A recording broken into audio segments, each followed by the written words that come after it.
नारद जी पृथ्वी पर विचरण कर रहे हैं और कहते हैं कि पृथ्वी पर विचरता हुआ कलयुग के दोष को देखता हुआ मैं यमुना जी के तट पर पहुंच गया। वहाँ पर मैंने एक बड़ा आश्चर्य देखा। एक युवती थी वो, लेकिन खिन्न मन से बैठी हुई थी, दुखी मन से बैठी हुई थी। और स्वयं तो वह युवती थी, लेकिन उसके पास दो पुरुष वर्ग भी थे बैठे हुए, जो वृद्ध अवस्था में थे और अचेत अवस्था में थे। वे दोनों वृद्ध जोर जोर से सांस ले रहे थे और वह जो युवती स्त्री थी, जो तरुणी थी, उनकी सेवा करती हुई कभी उन्हें चेत कराने का, अचेत जो थे तो चेत कराने का प्रयत्न करती और कभी उनके आगे रोने लगती थी।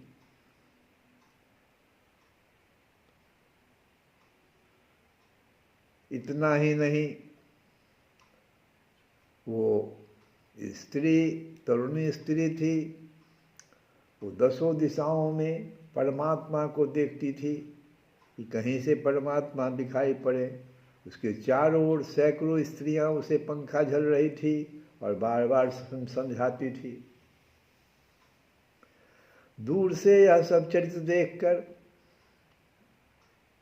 मैं कुतूहलवश, नारद जी कहते हैं कि मैं कुतूहलवश उसके पास चला गया और मुझे देखते ही वह युवती खड़ी हो गई और बड़ी व्याकुल होकर कहने लगी, ये महात्मा जी सुनिए, आप जरा सा क्षण भर के हमारे पास क्षण भर के लिए ठहर जाइए। आप महात्मा हैं, मेरी चिंता को भी नष्ट कर दीजिए, क्योंकि महात्मा का दर्शन तो संसार के सभी पापों को नष्ट कर देने वाला होता है। आपके वचनों से मेरे दुख की भी बहुत कुछ शांति हो जाएगी। बहुत जब मनुष्य के भाग्य उदय होते हैं तभी आपके जैसे महात्मा का दर्शन हुआ करता है। तो नारद जी कहते हैं कि तब मैंने उस स्त्री से पूछा कि आखिर देवी तुम कौन हो, और ये दोनों जो तुम्हारे पास पुरुष हैं, जो वृद्ध अवस्था में हैं, अचेत अवस्था में हैं, जोर जोर से सांस ले रहे हैं, ये कौन हैं? तुम्हारे ये दोनों क्या होते हैं? और जितनी ये चारों तरफ से देवियां हैं, कमल नयनी देवियां तुम्हारे चारों ओर से घेरी हुई है, जो तुमको पंखा झल रही है, ये लोग कौन हैं? हमें विस्तार से तुम इस पूरे प्रकरण को बताओ, तुम्हारा दुख का कारण क्या है। तब युवती ने कहा कि मेरा नाम भक्ति है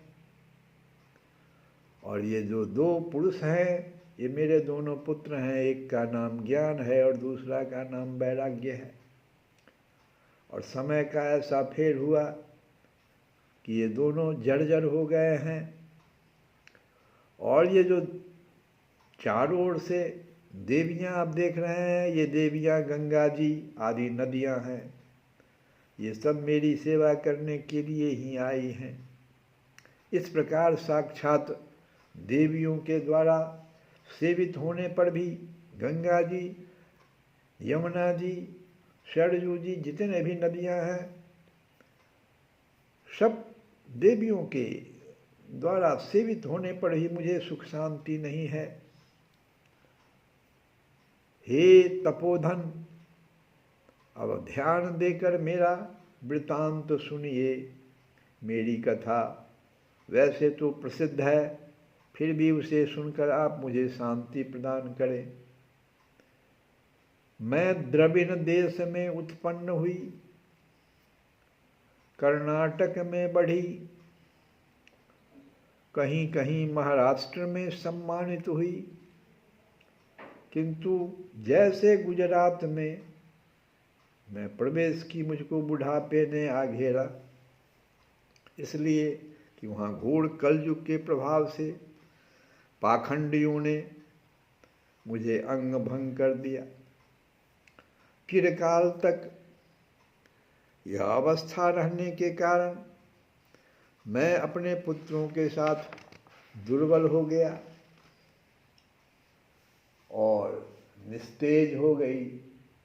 जब से मैं वृंदावन आई हूँ तब से पुनः परम सुंदरी स्वरूपवती नवयुक्ति हो गई हूँ, किंतु सामने पड़े हुए ये दोनों मेरे पुत्र थके मांदे दुखी हो रहे हैं।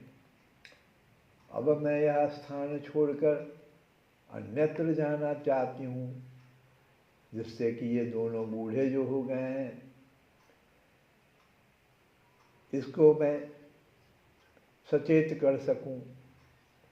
इसी दुख से मैं दुखी हूं। मैं तरुणी क्यों और ये दोनों मेरे पुत्र बूढ़े क्यों, यह मेरा प्रश्न है। हम तीनों साथ साथ रहने वाले हैं, फिर यह विपरीतता क्यों? होना तो यह चाहिए कि माता बूढ़ी हो और पुत्र तरुण हो। इसी से मैं आश्चर्यचकित चित्त से अपनी इस अवस्था पर शोक करती रहती हूँ। आप परम बुद्धिमान एवं योग निधि हैं, इसका क्या कारण हो सकता है, यह मुझे बताइए। तब नारद जी ने कहा कि हे साध्वी, मैं अपने हृदय में ज्ञान दृष्टि से तुम्हारे संपूर्ण दुख का कारण देखता हूँ। तुम्हें विषाद नहीं करना चाहिए। श्री हरि तुम्हारा कल्याण करेंगे। अब यहीं पर सूत जी कहते हैं, हे शौनकादि मुनिवर सुनिए। नारद जी ने एक क्षण में ही उसका कारण जानकर कहा कि हे देवी सुनियो। नारद जी ने कहा, देवी सावधान होकर सुनो। यह दारुण कलयुग है। इसी से इस समय सदाचार, योग मार्ग और तप आदि सभी लुप्त हो गए हैं। लोग सठता और दुष्कर्म में लगकर अघासुर बन रहे हैं। संसार में जहाँ देखो वहीं सत्पुरुष दुख से म्लान है और दुष्ट सुखी हो रहे हैं। इस समय जिस बुद्धिमान पुरुष का धैर्य बना रहे वही बड़ा ज्ञानी या पंडित है। अभी जो समय है इसमें जिस पुरुष का धैर्य बना रहे वही बड़ा ज्ञानी और पंडित कहलाएगा और वह बुद्धिमान भी कहलाएगा। पृथ्वी क्रमशः प्रतिवर्ष शेष जी के लिए भार रूप होती जा रही है। अब यह छूने योग्य तो क्या, देखने योग्य भी नहीं रह गई है और न इसमें कहीं मंगल ही दिखाई देता है। अब किसी को पुत्रों के साथ तुम्हारा दर्शन भी नहीं होता। विषयानुराग के कारण अंधे बने हुए जीवों से उपेक्षित होकर तुम जर्जर हो रही हो। वृंदावन के संयोग से तुम फिर नवीन तरुणी हो गई हो। अतः यह वृंदावन धाम धन्य है, जहाँ भक्ति सर्वत्र नृत्य कर रही है। परंतु तुम्हारे इन दोनों पुत्रों का यहाँ कोई ग्राहक नहीं है, इसलिए इनका बुढ़ापा नहीं छूट रहा है। यहाँ इनको कुछ आत्मसुख, जिसको भगवत स्पर्श जनित आनंद भी कहते हैं, कि प्राप्ति होने के कारण ये सोते से जान पड़ते हैं। लगता है जैसे ये अचेत है ऐसा, लेकिन यहाँ पर आने से कुछ आनंद इनको भगवत स्पर्श जनित आनंद प्राप्त होता है, तो ये सोते से जान पड़ते हैं। तो भक्ति ने कहा कि राजा परीक्षित ने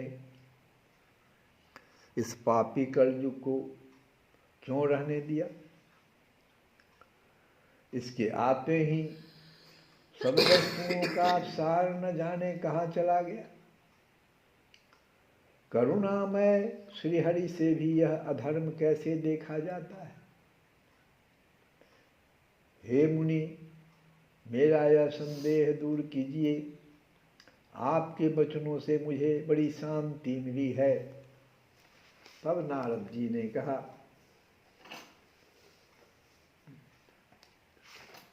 यदि तुमने पूछा है तो हे कल्याणी, प्रेम से सुनो।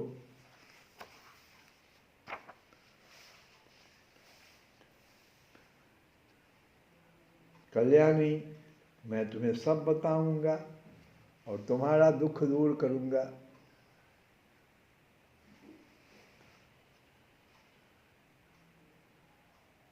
जिस दिन भगवान श्री कृष्ण इस भूलोक को छोड़कर अपने परमधाम को पधारे, उसी दिन से यहाँ संपूर्ण साधनों में बाधा डालने वाला कलयुग आ गया।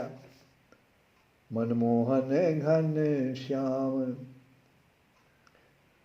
प्रीति लगा कर चले गए, वो मनमोहन घन श्याम प्रीति लगा कर चले गए, वो सुंदर मुख रे श्याम दरस दिखा कर चले गए। तेरे बिना ब्रज मंडल सूना, सूनी जमुना तीर। तेरे बिना ब्रज मंडल सूना, सूनी जमुना तीर। गौओं ने भी चरना छोड़ा, नैन बहाए नीर, नैन बहाए नीर। गौओं ने भी चरना छोड़ा, नैन बहाए नीर, नैन बहाए नीर। सांवरिया तेरी मैना पुकारे, आज्ञा मोहन आज्ञा। कोयल कूक कूक कर कहती, एक बार दरस दिखा जाओ, एक बार दरस दिखा जाओ। मनमोहन घन श्याम, मनमोहन घन श्याम प्रीति लगा कर चले गए, ओ सुंदर मुख रे श्याम दरस दिखा कर चले गए। माता यशोदा रो के पुकारे, कहाँ गया कुंवर कन्हैया।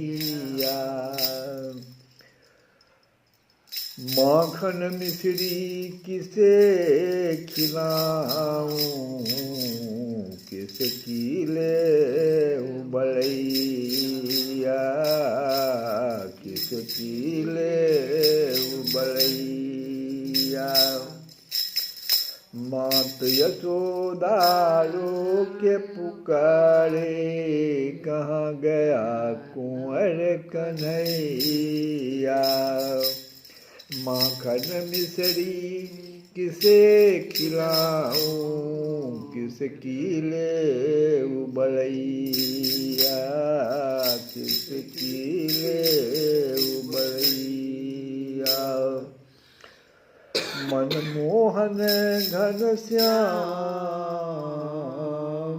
प्रीति लगा कर चले गए, प्रीति लगा कर चले गए।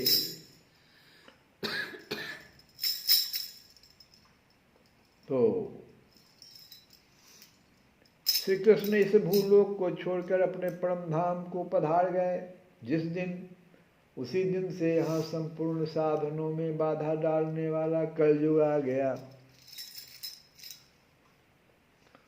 दिग्विजय के समय राजा परीक्षित की दृष्टि पड़ने पर कलयुग दीन के समान उनके सामने, राजा के समान जैसे कलयुग आया, राजा के सामने आते वो दीन के समान उनकी शरण में आ गया और भ्रमर के समान सारग्राही राजा ने यह निश्चय किया कि इसका वध मुझे नहीं करना चाहिए, क्योंकि जो फल तपस्या, योग एवं समाधि से भी नहीं मिलता, कलयुग में वही फल श्री हरि कीर्तन से ही भली भांति मिल जाता है। तो इस कलयुग के इस गुण को देख करके राजा उसका वध नहीं किए। इस प्रकार सारहीन होने पर भी उसे इस एक ही दृष्टि से सारयुक्त देखकर उन्होंने कलयुग में उत्पन्न होने वाले जीवों के सुख के लिए ही इसे रहने दिया था। इस समय लोगों के कुकर्म में प्रवृत्त होने के कारण सभी वस्तुओं का सार निकल गया है और पृथ्वी के सारे पदार्थ बीजहीन भूसी के समान हो गए हैं। ब्राह्मण केवल अन्न धन आदि के लोभवश घर घर एवं जन जन को भागवत की कथा सुनाने लगे हैं, इसलिए कथा का सार चला गया। तीर्थों में नाना प्रकार के अत्यंत घोर कर्म करने वाले नास्तिक और नारकी पुरुष भी रहने लगे हैं, इसलिए तीर्थों का भी प्रभाव जाता रहा। जिनका चित्त निरंतर काम, क्रोध, महान लोभ और तृष्णा से तपता रहता है, वे भी तपस्या का ढोंग करने लगे हैं, इसलिए तप का भी सार निकल गया। मन पर काबू न होने के कारण था लोभ, दंभ और पाखंड का आश्रय लेने के कारण एवं शास्त्र का अभ्यास न करने से ध्यान योग का फल मिट गया। पंडितों की यह दशा है कि वे अपनी स्त्रियों के साथ भैंसों की तरह रमन करते हैं, उनमें संतान पैदा करने की ही कुशलता पाई जाती है। मुक्ति साधन में वे सर्वथा अकुशल हैं। संप्रदाय अनुसार प्राप्त हुई वैष्णवता भी कहीं देखने में नहीं आती। इस प्रकार जगह जगह सभी वस्तुओं का जो सार है वही लुप्त हो गया है। यह तो इस युग का स्वभाव ही है, इसमें किसी का दोष नहीं है। इसी से जो पुंडरीकाक्ष भगवान जो तुम पूछी कि बहुत समीप रहते हुए भी यह सब सह रहे हैं, तो सूत जी कहते हैं, शौनक जी, इस प्रकार देवर्षि नारद के वचन सुनकर भक्ति को बड़ा आश्चर्य हुआ। फिर उसने जो कुछ कहा उसे सुनिए और हम लोग इस कथा को अब कल सुनेंगे। श्री कृष्ण गोविंद हरे मुरारे नाथ नारायण वासुदेव।